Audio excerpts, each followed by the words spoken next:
So in the last video, as I've already mentioned, that maps are of various types and each serve a particular purpose.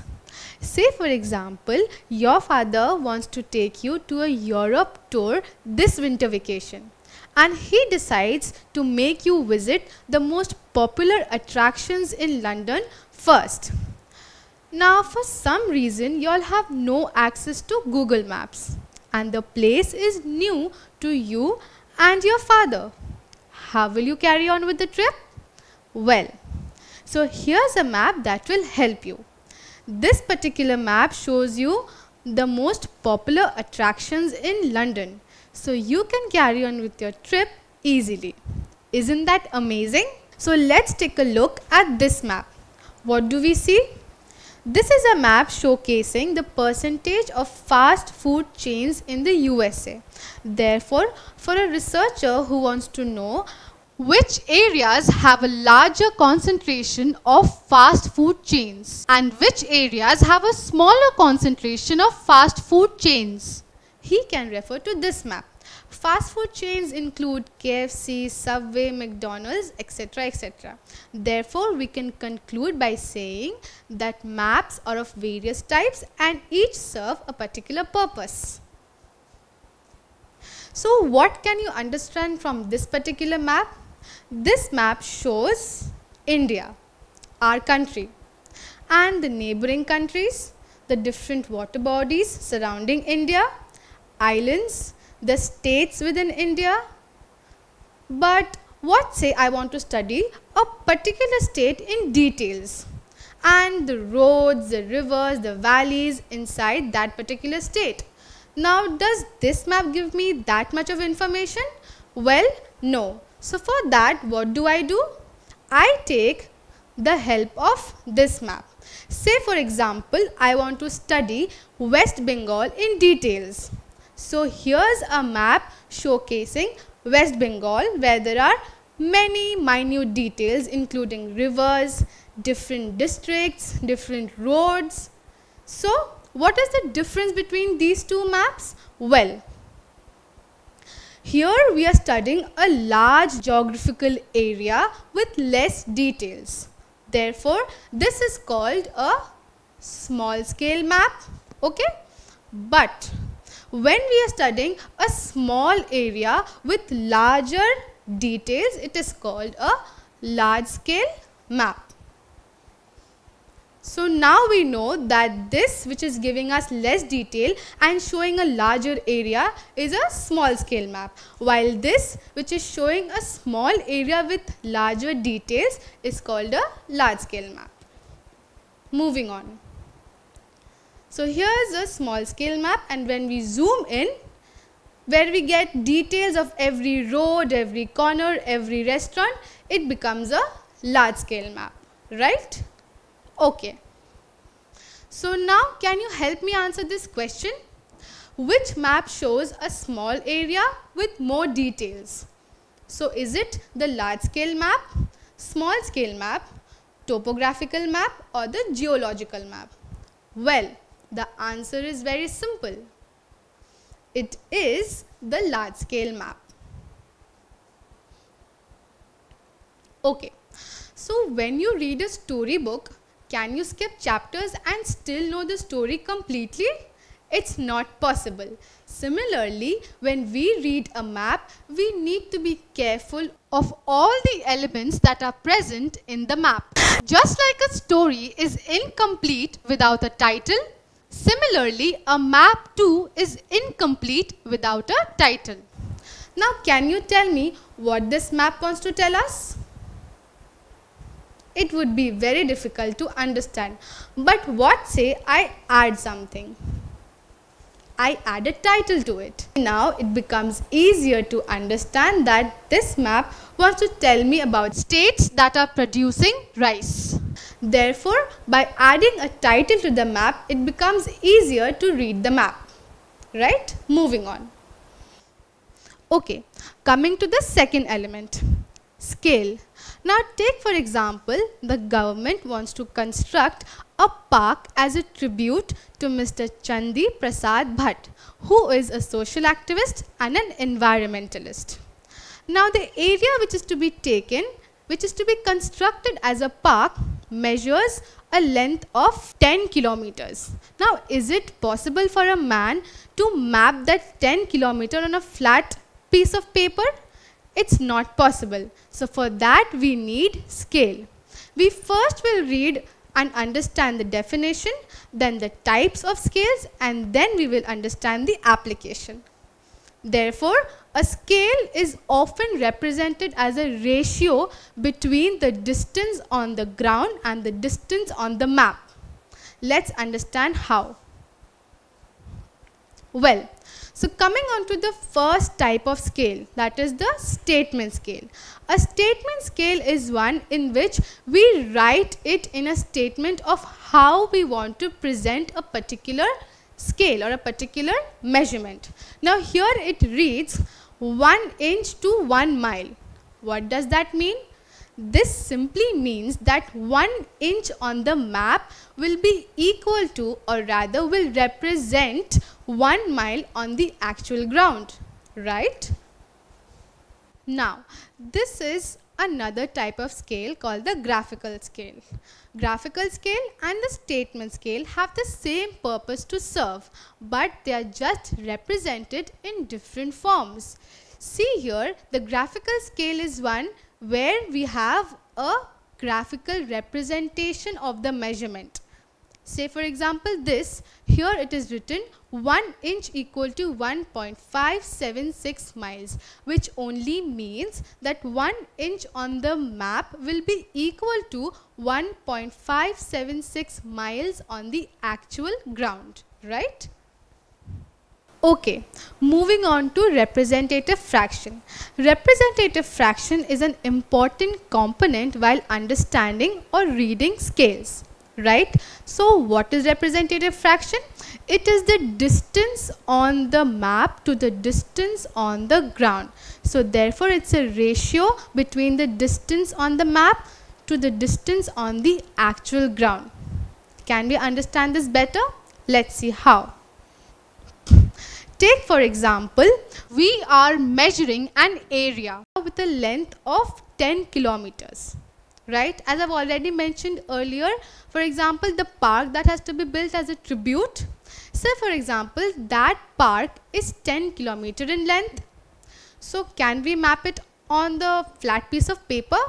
No. So for that, what do? We decide that the 10 centimeter on the map will represent the 10 kilometer on the ground. Right? Now, so if 10 centimeter on the map is equal to 10 kilometer on the ground, then definitely 1 centimeter on the map is equal to 1 kilometer on the ground. So now we can say that 1 centimeter on the map is equal to 1 lakh centimeter on the ground, right? As we know that 1 kilometer is equal to 1 lakh centimeter. Therefore, now we can say that 1 centimeter on the map will be representing 1 lakh centimeter on the ground. Therefore, this is the ratio that we get, 1 is to 1 lakh. Therefore, we can say that 1 is to 1 lakh is the RF value or the representative fraction. Moving on. Well, let's talk about the third element, and that is the cardinal directions. Okay, so on this map, can you locate things easily? Well, yes you can with the help of cardinal directions. Cardinal directions are the third element that we read on a map. Now in this world map, how do we locate different cities, different countries, different continents? Well, we do this with the help of these cardinal directions, that is north, east, south, west. Right? So just to remember these cardinal directions, we have a simple phrase for you. Never eat slimy worms. So north, east, south and west. So now you must be wondering that what do we call, or how do we locate places that are located between these cardinal directions? Well, we have something for that. And these are intermediate directions. So between the four major cardinal directions, we have these intermediate directions.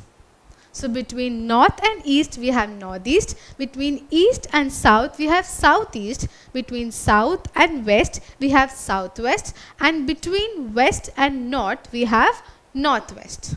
Now, if we go back to the world map and divide it into four parts, we know that here we have north, here we have east, here is south, and here we have west. Now if I ask you to locate Australia for me, you would easily understand that Australia, since it is between east and south, it is in the southeastern part of the world. Isn't that amazing? Similarly, if I ask you to locate China for say, you can now easily tell me that China is in the northeastern part of the world. So aren't these very interesting? Well, moving on. Okay. So now this is the fourth element in a map that we need to understand. It is called the north line. So what is a north line? In every map, this symbol is present. This is known as the north line. We do not have all the symbols, all the cardinal directions mentioned on the map. Therefore, we have the north line given. With the help of the north line, we can understand or locate other places on the map. So now if here we have the north line, we understand simply that opposite to it we have south, here we have west, and here we have east, right? Now, we also need to remember that the north line may not be given on the top always. It can be anywhere on the map. For example, this map. Here the north line is given below here. So what does that mean? This means that, for example, this bank. Now how do we locate it? We know that everything to the left of north line is west. Therefore, we can say that the Rastra Bank is on the westward side of this area, right? Similarly, this supermarket. Since this is right opposite to north, we can say that it is in the southward direction of this map. Okay, so the fifth element is the compass. And we need to understand the various points on compass. So in earlier times, when sailors used to go on long traveling trips and they had no access to maps, they used compass, right? So compass has various points on it using which they used to navigate and locate places. Moving on. Next is longitude and latitude. So what exactly are these? Longitudes are vertical lines, these vertical lines as you can see, and they move from the west to the east, just like this, from the west to the east. So longitudes are, they are vertical lines that move from the west to east. While on the other hand, when we talk about latitudes, they are horizontal lines. See? They are horizontal lines. Now, how do they move?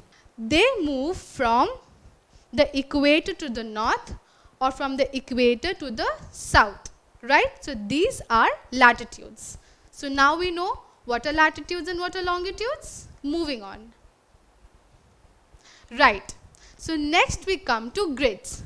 So, these latitudes and longitudes when intersect each other, they form various grids on the world map. So, for example, this region. This again is a grid. Means if we want to have a detailed study of this area, we would refer to this particular grid, right? Therefore, grids are small squares drawn by the intersection of lines that move horizontally or vertically on the map.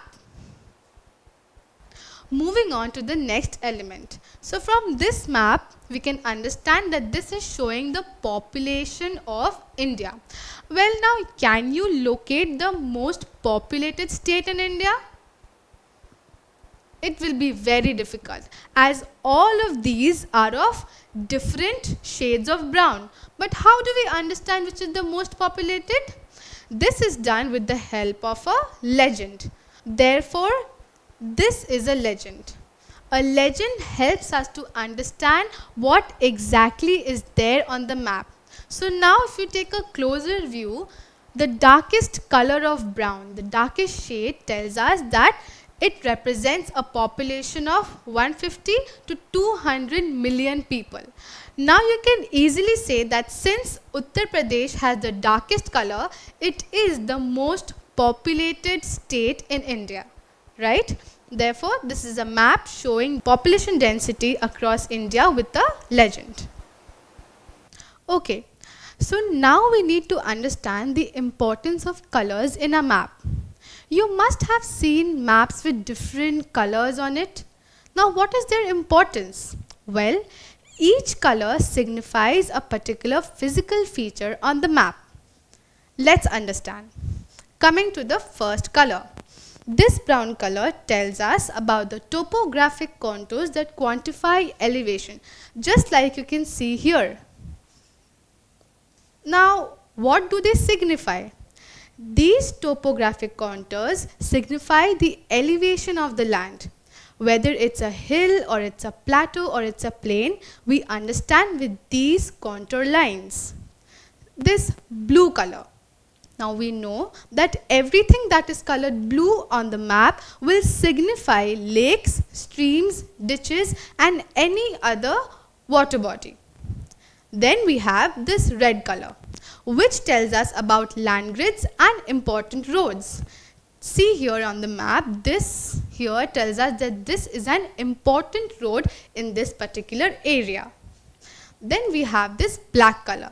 Now what does this black color tells us? This black color tells us about smaller roads, about railroads and boundaries. So this here is telling us that there is definitely small roads or boundaries of an area, a city, a continent. So here too we have a black line. So this black line here signifies that there is a railroad in this particular area. Now coming to the purple color. So the purple color here, for example here in this map, shows us the features that have been updated by aerial photography and they are not field verified. That only means that these areas have been updated with the help of aerial photography, but the researchers and geographers are not sure whether what exactly is present here. So there is no proper information about the features of this particular area. So what do you understand from this particular map? You are seeing there are different colors on this map. Now, what do they signify? We can understand that with the help of signs and symbols. So, what exactly are signs and symbols? Signs and symbols help us understand the physical features or different things on the map. So, it helps us to read the map better. Take for example this. This tells us that everything with a red line and this 4 lines here. So, basically 2 lines with these 4 hands tells us that there is a bridge with a road. This narrow blue line tells us that there is a stream. This broad blue line tells us that there is a river. Okay, so let's go back to this map and understand. So as I've already told you, there's a red line here with this, with 4 hands. See? So what does it tell us? It tells us that there is a bridge on the road. This blue line tells here that it is a river, since it is a little broad, but when this blue line here is telling us about streams because it is narrower than this. So signs and symbols help us read the map much better. Now we need to understand why do we call them conventional signs and symbols. Well, what do we mean by conventional? Conventional means standard signs and symbols. Take for example, you tell me that you want to draw the river like this. But I tell you that I want to draw the river like this. Now will that not cause confusion? Yes, it will. For that we have conventional signs and symbols, means these are symbols or signs that are used worldwide. Everybody is using these in the same manner to remove all the confusion. Therefore, these signs and symbols help us to read the map better. Don't forget to subscribe to our channel and hit the bell icon. You can also register for free at DeltaStep.com or download the DeltaStep app to learn one-to-one with our amazing teachers or to get access to all our 5,000 plus amazing videos as per your school syllabus. Master each topic with our adaptive practice technology.